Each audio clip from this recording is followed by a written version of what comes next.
Matt Chapman to the San Francisco Giants. Damn. I wonder what the contract is. You've got to be kidding me.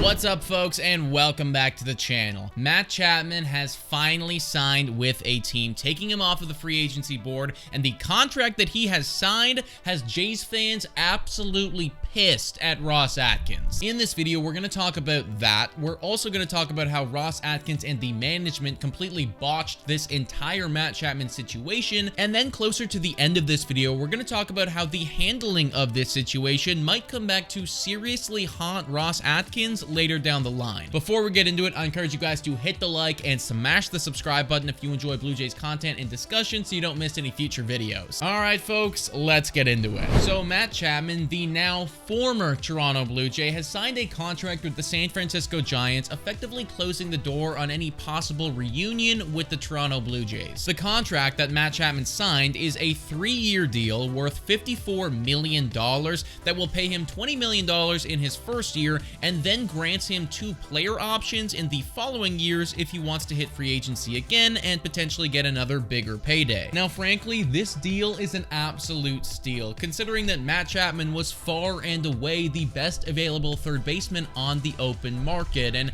to fully understand how we got to this place where he is signing a contract like this and it's not with the Toronto Blue Jays, we got to go back in time a little bit. Flashback to November 14th of last year, the day where Matt Chapman turned down the Toronto Blue Jays qualifying offer worth just over $20 million.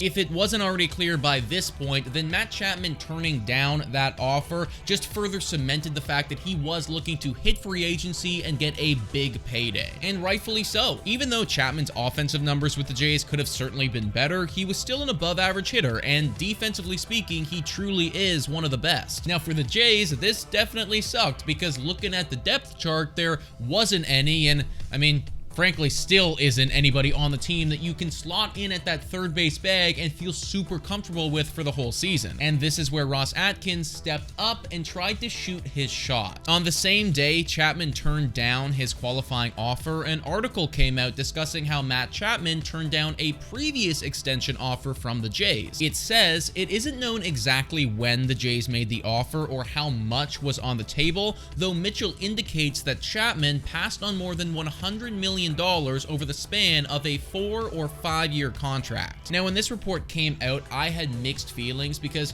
Matt Chapman is a good player, but I always thought that if the number for him, if the price tag for Matt Chapman hit $100 million or higher than the Toronto Blue Jays, you should be out. Ross Atkins clearly didn't feel that way though, but ultimately it didn't matter because Matt Chapman turned it down. It's at this point though where Ross Atkins goes on to make his big mistake. A lot of Blue Jays fans are looking at this Matt Chapman deal now and going, why couldn't we have matched that, right? Why couldn't we have done even a little bit better than that? Why did Ross Atkins sit back and not swoop in and try to steal the deal away? And the reason behind that is because he couldn't, because he chose to sign this man instead, Isaiah Kiner-Falefa. Whoa, time for your daily Betway breather. A quick reminder that the best place to bet is on Betway. Must be 19 years of age or older to play. In collaboration with iGaming Ontario, please bet responsibly. Now, back to the content. In late December, Ross Atkins went out and brought in IKF on a 2-year deal worth $15 million. Now, I want to make something very clear here, folks. I have nothing against Isaiah Kiner-Falefa. I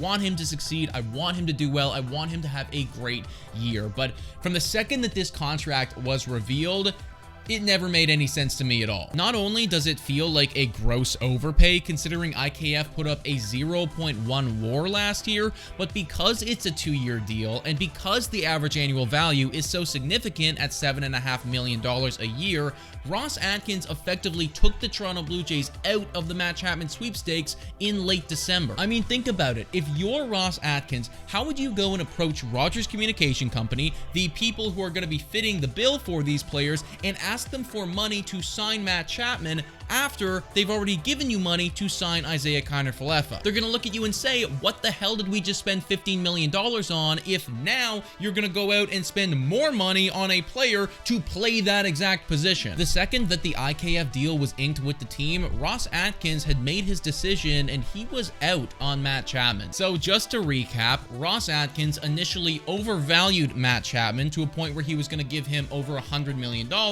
and then when he couldn't do that, decided to turn to IKF and overpaid for him instead. And now Ross Atkins has kind of made his bed. Let me paint you a picture. If there is any defensive problems at third base, or Isaiah Kiner-Falefa's numbers don't improve, or the Toronto Blue Jays as a whole still struggle to score runs, then the entire narrative is going to be around how Ross Atkins mismanaged this situation and the entire offseason. Blue Jays fans are right. The Matt Chapman deal is a steal, and the Toronto Blue Jays probably should have been in on it, but they weren't, because of Ross Atkins. I've said it before and I will say it again. I truly believe that Ross Atkins' job is on the line this season, and considering how he has handled the offseason, I don't think he's doing himself any favors. But folks, let me know what you think about all this in the comments down below. Thank you so much for watching, and as always, go Jays go!